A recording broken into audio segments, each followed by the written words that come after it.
स्वागत है। मैं हूं आपके साथ शिखा शर्मा।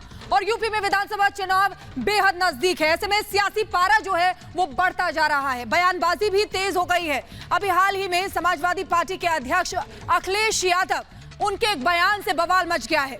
आपको बता दें कि पूर्वांचल एक्सप्रेसवे को लेकर अखिलेश यादव ने एक बयान दिया है। उन्होंने कहा है, बिना किसी का नाम लिए, कहा है कि एक रंग के चिरंजीवी यूपी को खुशहाल नहीं बना सकते, जिससे साधु संत जो हैं वो बेहद नाराज नजर आ रहे हैं।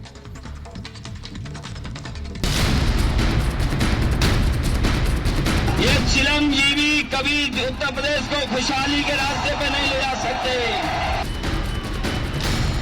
ये किसको चिरंजीवी कह रहा है? अखिलेश यादव का जो है मेंटली जो है डिस्टर्ब हो गया है।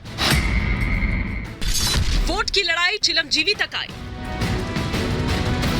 उत्तर प्रदेश में अगले साल विधानसभा चुनाव होने हैं। इसे लेकर बयानबाजी का दौर शुरू हो चुका है, लेकिन समाजवादी पार्टी अध्यक्ष के एक बयान से साधु संत बेहद नाराज हो गए हैं।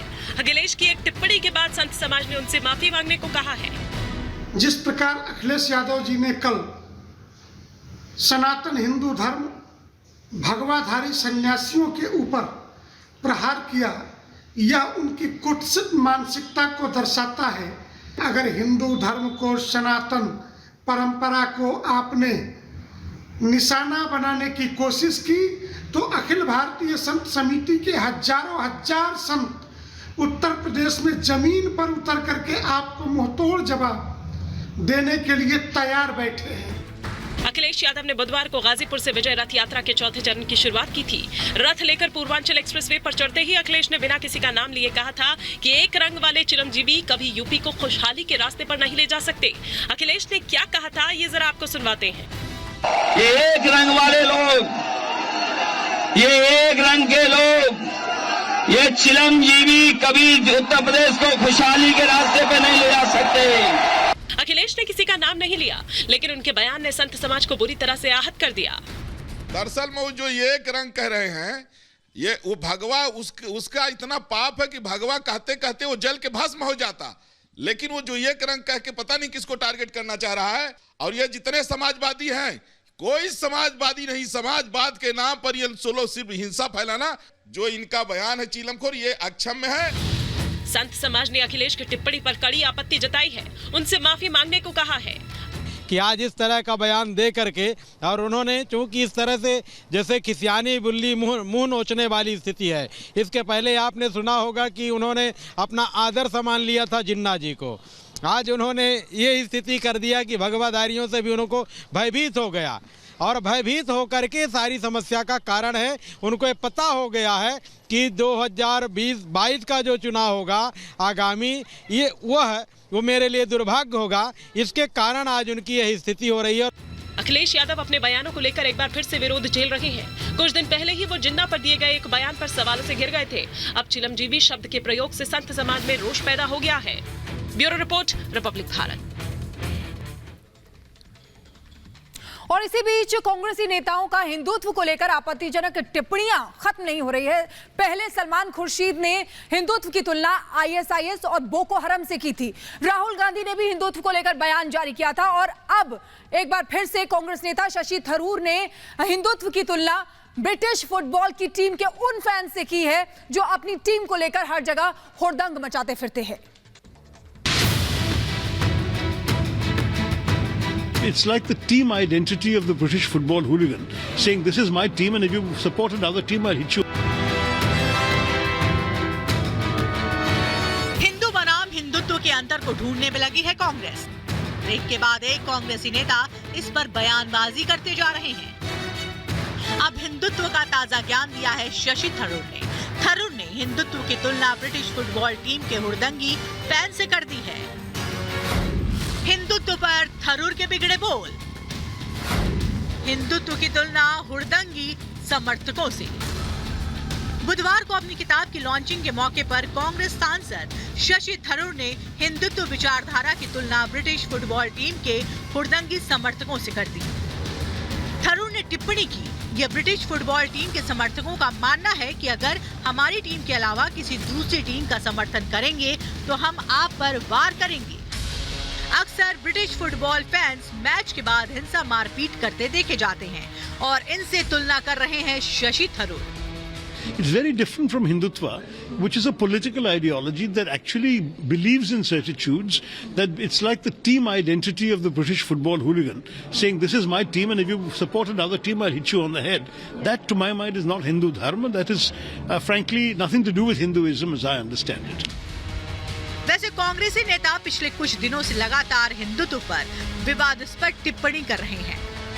पिछले दिनों कांग्रेस नेता सलमान खुर्शीद ने अपनी किताब में हिंदुत्व की तुलना खूंखार आतंकी संगठनों बोको हरम और ISIS से कर दी थी, जिसके बाद काफी विवाद खड़ा हो गया और अब शशि थरूर का ये बयान सामने आया है। Bureau report, Republic Bharat. और यमुना नदी और ज्यादा जहरीली होती जा रही है। यमुना नदी कैसे साफ हो, क्योंकि हर बार वायदे और तारीखें दे दी जाती हैं। एक बार फिर से नई डेडलाइन दे दी गई है।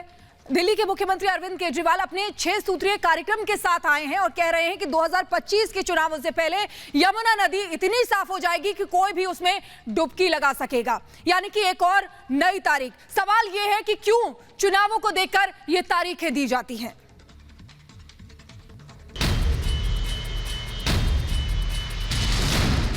2025 फरवरी तक यमुना को जरूर साफ कर लेंगे। पिछले 7 सालों से झूठ पर झूठ बोलना ये आपका सालाना व्यवहार बन गया।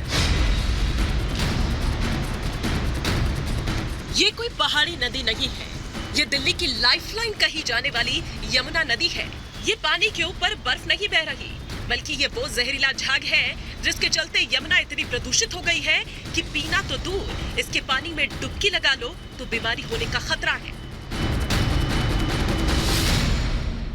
इस यमुना की सफाई के लिए वर्षों से दावे हो रहे हैं, वादे हो रहे हैं, लेकिन उनकी सच्चाई यमुना में बहते इस पानी में साफ दिख रही है। अभी हाल ही में खत्म हुई छठ पूजा के दौरान श्रद्धालुओं को इसी गंदे पानी में डुबकी लगानी पड़ी। अब दिल्ली के मुख्यमंत्री अरविंद केजरीवाल ये दावा कर रहे हैं कि उन्होंने 6 सूत्रीय कार्यक्रम बनाया है जिस पर अमल होगा और यमुना 2025 तक एकदम शुद्ध हो जाएगी। पहला हम काम ये कर रहे हैं कि सीवर ट्रीटमेंट के ऊपर युद्ध स्तर के ऊपर अब काम कर रहे हैं। दूसरा, जो एग्जिस्टिंग प्लांट्स हैं उनकी कैपेसिटी बढ़ा रहे हैं। तीसरा, जो एग्जिस्टिंग प्लांट्स हैं इनमें मोस्टली प्लांट्स पुरानी टेक्नोलॉजी पे चल रहे हैं, तो इनकी टेक्नोलॉजी बदल रहे हैं पुरानी ट्रीटमेंट प्लांट्स की, और हम 2025 फरवरी तक यमुना को ज़रूर साफ कर लेंगे। अब इस साल 2025 का भी अलग ही महत्व है, क्योंकि इसी साल दिल्ली विधानसभा के चुनाव भी होने हैं। केजरीवाल कहते हैं कि चुनावों से पहले यमुना साफ हो जाएगी, इसके लिए प्लानिंग हो रही है। केजरीवाल ये भी बताना नहीं भूले कि वो अपने वादों के कितने पक्के हैं और वो खुद साफ यमुना में डुबकी लगाएंगे। मैंने इस वाले चुनाव में, जब दिल्ली का चुनाव लड़ा था, मैंने प्रॉमिस किया था दिल्ली वालों को कि अगले चुनाव तक मैं यमुना को साफ कर दूंगा, और अगले चुनाव के पहले मैं भी यमुना में डुबकी लगाऊंगा और आप सब लोगों को यमुना के साफ पानी में डुबकी लगवाऊंगा। केजरीवाल के इन वादों पर बीजेपी सांसद मनोज तिवारी ने पलटवार किया है। मनोज तिवारी उन लोगों में से हैं जिन्होंने दिखाया था कि दिल्ली के घाटों का क्या हाल है, यमुना कितनी मैली है। मनोज तिवारी ने केजरीवाल को चैलेंज किया है कि पिछले 7 साल में क्या किया गया है यमुना को लेकर, जरा बताएं। पिछले 7 सालों से झूठ पर झूठ बोलना ये आपका सालाना व्यवहार बन गया। अरविंद केजरीवाल जी, आपके मंत्रियों के वो सभी स्टेटमेंट, वो सभी बयान, चाहे वो विधानसभा के फ्लोर पे दिया हो, मीडिया में दिया हो, कॉन्क्लेव में दिया हो, अखबारों में दिया हो, वो अब वायरल है कि आप 5 साल में यमुना जी को साफ करेंगे, आप डुबकी लगाएंगे, लोगों के साथ नहाएंगे, और उसको अब छुपाया नहीं जा सकता। मनोज तिवारी ने अरविंद केजरीवाल को 24 नवंबर को कनॉट प्लेस में दोपहर 1 बजे आने को कहा और जनता के सामने सारे तथ्य रखने को कहा। ये सब नाटक और ड्रामा बंद करिए, सेंट्रल पार्क में आइए, श्वेत पत्र लाइए, आपके पास कुछ कहने को है तो 24 तारीख निश्चित कर देते हैं। इसी 24 नवंबर को दिन में 1 बजे, आगे पीछे टाइम होगा तो आप उसको कर लीजिए। सियासी आरोपों प्रत्यारोपों का दौर जारी है, वहीं यमुना का पानी लगातार गंदा होता जा रहा है। यमुना को साफ करने की नई तारीख मिलती जा रही है, नई डेडलाइन मिल रही है। अब सवाल यह है कि क्या ये आखिरी डेडलाइन होगी और क्या 2025 से पहले यमुना का पानी अमृत जैसा हो जाएगा? Bureau report, Republic Bharat. और आइए अब आपको लिए चलते हैं शिव की नगरी काशी, जहां देव दीपावली की तैयारियां जोरों से चल रही हैं और ऐसा बताया जा रहा है कि 15 लाख दियों से काशी रोशन होने वाली है। आइए आपको दिखाते हैं कैसी हैं काशी की तैयारियां।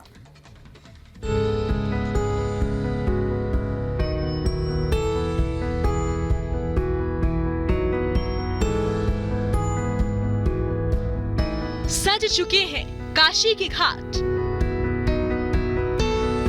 देव दीपावली के लिए तैयार है भोले की नगरी। काशी में कार्तिक पूर्णिमा पर होने वाली देव दीपावली पर सभी 84 घाट असंख्य दीपों से सजाए जाते हैं। देव दीपावली की रात शिव की नगरी का नजारा देवलोक का आभास कराएगा। दियों की रोशनी से जगमग होगी काशी। 80 से राजघाट तक 84 घाटों के बीच 22 से ज्यादा जगहों पर गंगा आरती का आयोजन किया जाएगा। चेत सिंह घाट, राजघाट पर लेजर दिखाया जाएगा। भोले की नगरी काशी और प्रधानमंत्री नरेंद्र मोदी का संसदीय क्षेत्र काशी। 2014 के लोकसभा चुनाव में जिस वक्त प्रचंड बहुमत के साथ मोदी सरकार बनी थी, एक वादा किया गया था कि काशी को सजाया जाएगा और संवारा जाएगा। और 2014 के बाद से हमने लगातार देखा है किस तरीके से काशी को सजाया जा रहा है, संवारा जा रहा है। कल पूरे देश के अंदर देव दीपावली बहुत ही खास तरीके से मनाई जाती है, लेकिन काशी जो है, जिसे भोले की नगरी कहा जाता है, वहां पर अलग नजारा देखने को मिलता है। तमाम घाटों पर दिए जलाए जाते हैं। दरअसल कहा जाता है कि देव दीपावली के मौके पर तमाम देवी देवताओं के साथ खुद भोलेनाथ जो हैं वो काशी की धरती पर उतरते हैं और देव दीपावली का उत्साह जो है उसका आनंद लेते हुए नजर आते हैं। और यही वजह है कि हर साल यहाँ पर तमाम घाटों पर जो है दिए जलाए जाते हैं और कोशिश ये की जाती है कि आखिर भोलेनाथ को किस तरीके से खुश किया जा सके। बताया जा रहा है कि इस बार करीब 15 लाख दिए जलाए जाएंगे। काशी नगरी दियों की रोशनी से जगमगा उठेगी। प्रधानमंत्री नरेंद्र मोदी ने जिस तरीके का वादा किया था उसकी एक खास तस्वीर आपको दिखाने जा रहे हैं कि आखिर देखिए किस तरीके से लेजर शो की बात करें तो देखिए लेजर शो भी जो है यहाँ पर आयोजन उसका किया गया है और कोशिश ये की जाती है कि जो लोग यहाँ पर पहुंच रहे हैं उन्हें काशी की विरासत के बारे में बताया जा सके, उन्हें सौगंध के बारे में बताया जा सके। फिलहाल काशी के घाटों पर जो है वो बताया जा रहा है कि 15 लाख दिए जो है जलाए जाएंगे। ये अपने आप में एक वर्ल्ड रिकॉर्ड होगा। अभी तक जो है पिछले साल की बात करें तो देखिए 5.5 लाख दिए जलाए गए थे। इस बार हमने अयोध्या की दिवाली के मौके पर भी देखा कि आखिर किस तरीके से एक नया रिकॉर्ड बनाने की कोशिश की गई और यही वजह है कि इस बार काशी के घाटों पर भी एक अलग नजारा देखने को मिलेगा। ये भी कहा जा रहा है कि गंगा आरती के इतिहास में पहली बार 5 कन्याएं आरती करेंगी। अयोध्या की दिवाली के बाद वाराणसी की देव दीपावली भी ऐतिहासिक होगी। Bureau report, Republic Bharat. और अब बात करेंगे चीन और ताइवान के बीच मचे घमासान की। आपको बता दें कि ताइवान ने चीन की दादागिरी का करारा जवाब देने की ठान ली है। ताइवान ने अत्याधुनिक F-16V लड़ाकू विमान तैनात कर दिए हैं। इससे पहले चीन लगातार अपने लड़ाकू विमान ताइवान की सीमा में भेजने का दुस्साहस कर रहा था, लेकिन ताइवान ने साफ कर दिया है कि वो किसी की भी धमकी से डरने वाला नहीं है।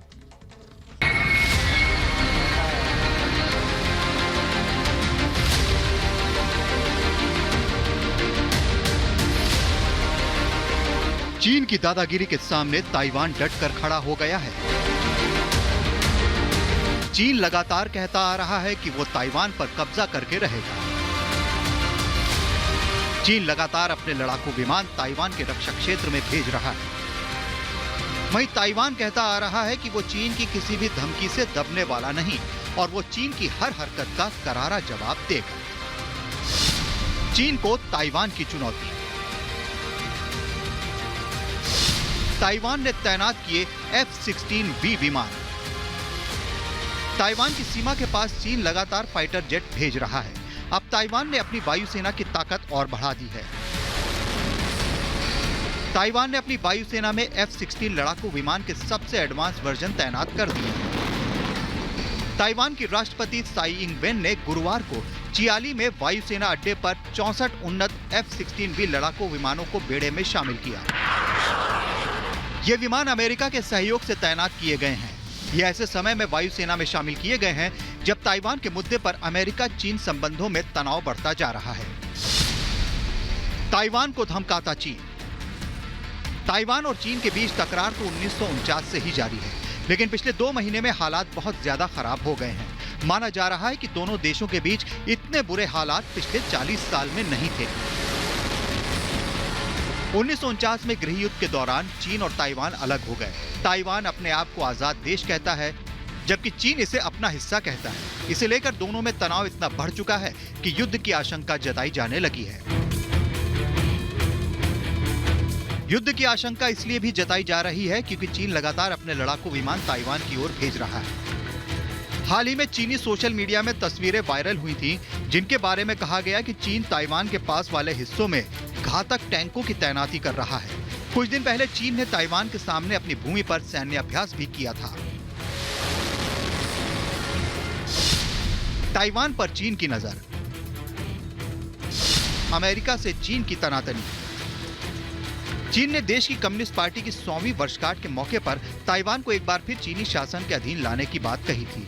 चीन ने उन देशों और उन लोगों को भी चेतावनी दी है जो ताइवान की आजादी का समर्थन करते हैं या उसकी मदद कर रहे हैं। इसी के चलते अमेरिका और चीन आमने सामने आ गए हैं, क्योंकि अमेरिका ताइवान की मदद कर रहा है।